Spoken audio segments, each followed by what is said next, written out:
Hi, Dr. Eric Westman here, doing another episode of Dr. Westman Reviews, and this will be on almond flour. Dr. Westman Reviews almond flour.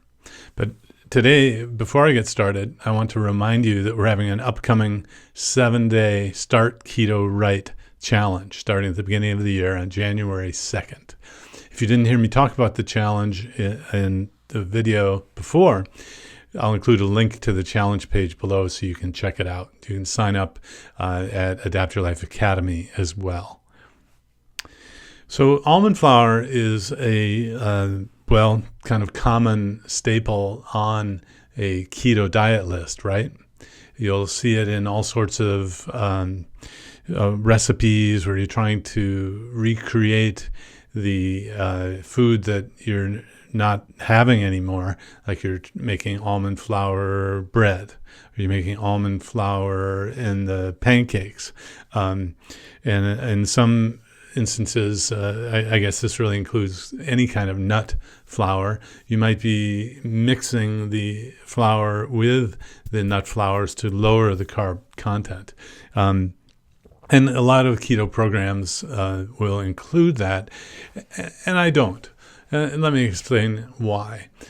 So the approach that I use, I call it the prescription strength keto, not over-the-counter or internet-based keto, internet keto for short.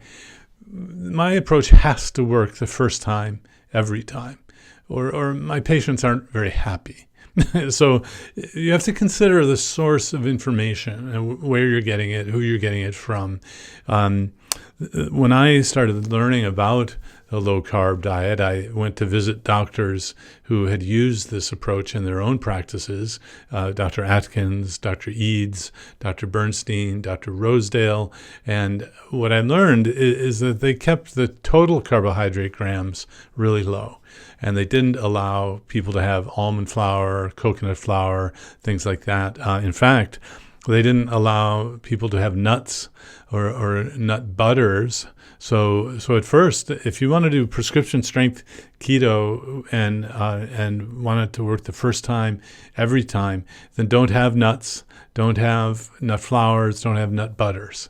And the reason for that is they have carbs, and they can be a trigger food for people. So trigger food is something that you can't control. It triggers your hunger.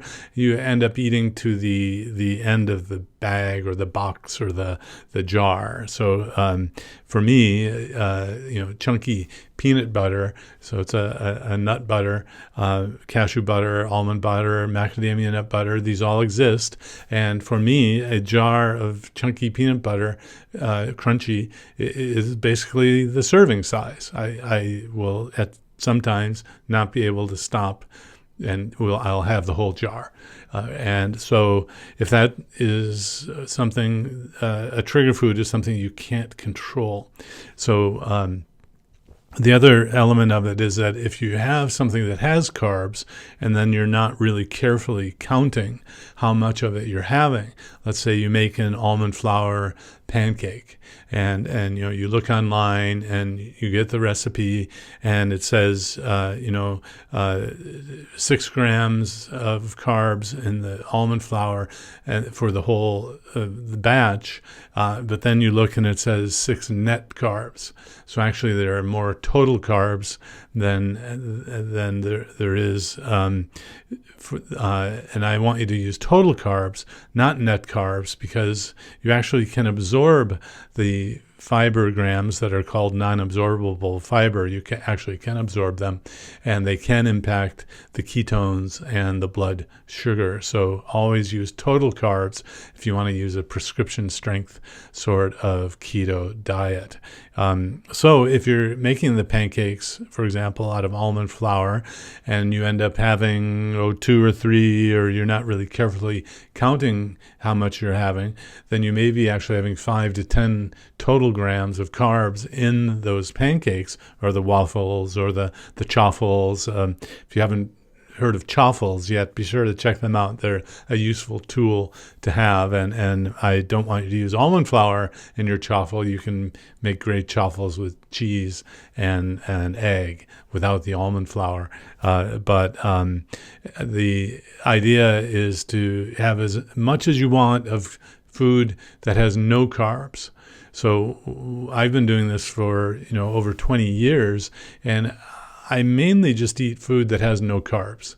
That way I don't have to really worry about how much of it I have, because if it has no carbs, it doesn't raise the blood glucose, doesn't raise the insulin, doesn't have that metabolic impact that you're trying to minimize. And that's what the keto diet does, is it minimizes the blood glucose and the insulin rise that happens after blood glucose from eating carbohydrates.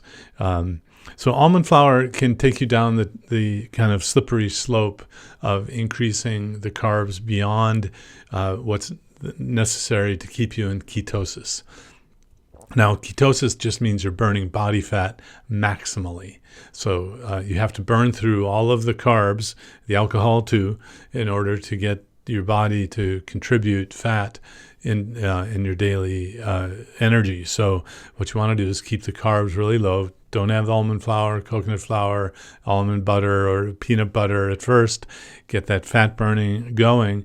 Hunger goes away after a day or two, and you'll find what I observe is most people lose 1 to 2 pounds per week rather effortlessly, because they're just not hungry, because your body is contributing the fat to the energy that you need for the day.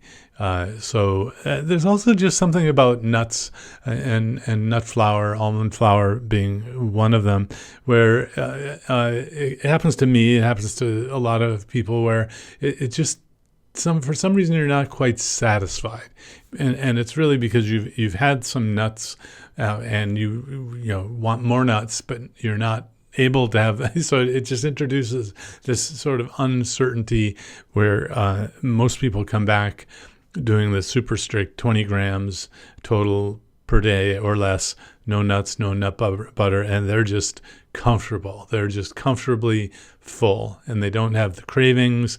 They don't have to get tugged toward all of these different things that happens to not everyone, but to most people who use the nuts and the nut flours and the nut butters. We were able to travel around on Saturdays and with our Adapt Keto events, and I met many of you there. I hope we can do that again. It's great fun, and I take surveys, a show of hands of people who had trouble with not having nuts, not able to control the nuts. And I'd say it was 50% of people in a sample of thousands of people. So if you're one of the 50% who can control the nuts and the nut flour and the nut butters, well, just kind of forget that I even talked about it in this video. But it is about 50-50, and that's enough that I just, because people want what I tell them to work the first time, every time. If I didn't have it work 50% of the time, that's too much of a gamble on my part. So that's why I say at first no almond flour and no coconut flour, no nuts. Sorry about that. Don't forget to check out the 7-Day Keto Challenge at the beginning of the year. We get started on January 2nd. We'll have daily live sessions with me and nutritionist Amy Berger. I'll include a link to the challenge page in the notes below. And until the next time.